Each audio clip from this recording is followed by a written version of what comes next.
Let's unveil the mysterious veil of the intracellular process of traditional Chinese medicine gene substances.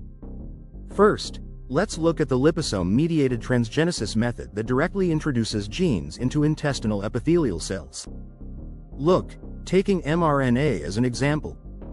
After nucleic acid substances enter intestinal epithelial cells, due to the universality of nucleic acid codes in nature, mRNA from animals and plants can also be recognized in human cells. It will be quickly transported to ribosome sites for translation. Next, translation begins to produce special proteins encoded correspondingly. The translated proteins can exercise special biological functions in situ in intestinal epithelial cells or be secreted out of intestinal cells after being modified. Then, it is transported to target organs outside the intestine through blood circulation and continues to exercise special biological functions. Now, let's look at exocytosis. Intestinal epithelial cells engulf liposomes surrounding genes through the cytoplasts. The engulfed liposomes can also migrate to the side or bottom of mucosal epithelium. Through exocytosis, the engulfed liposome are transported out of the cell. The latter enters the lymphatic vessels together with chylomicrons synthesized and assembled in cells. What is the destination of liposomes entering the lymphatic system? There are many lymphocytes in the lymphatic system.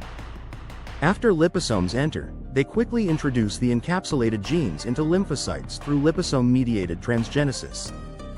Then, by combining with intracellular mechanisms, related gene will go expression or translation, biologically active proteins are produced to regulate the functions of corresponding cells. In fact, liposomes entering the lymphatic vessels can also transfer the encapsulated genes into lymphatic vessel endothelial cells. After entering the blood circulation through the thoracic duct, genes can also be transferred into vascular endothelial cells.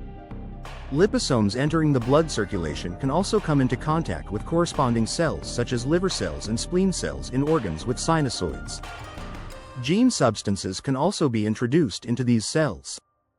By expressing biologically active substances in cells to regulate the functions of cells or secreting products into the blood to regulate the functions of the whole body. Not all genes encapsulated by liposomes can go through the above processes and finally produce biological effects. Some gene substances are degraded by nucleuses existing in the cytoplasm after being introduced into the cytoplasm. There are also some gene substances, although encapsulated in liposomes or entering cells by endocytosis to form cytoplasts, they fuse with lysosomes in the cytoplasm and are degraded by lysosomal enzymes. However, from the analysis of the in vivo and in vitro processing processes of traditional Chinese medicine, it can be known that the decocted decoction contains a large amount of soluble nucleic acid substances. When these nucleic acid substances are taken into the human body, the amount far exceeds the degradation capacity of intestinal cells. Therefore, the undegraded nucleic acids exercise their gene therapy effects in the above ways of transgenesis and gene expression.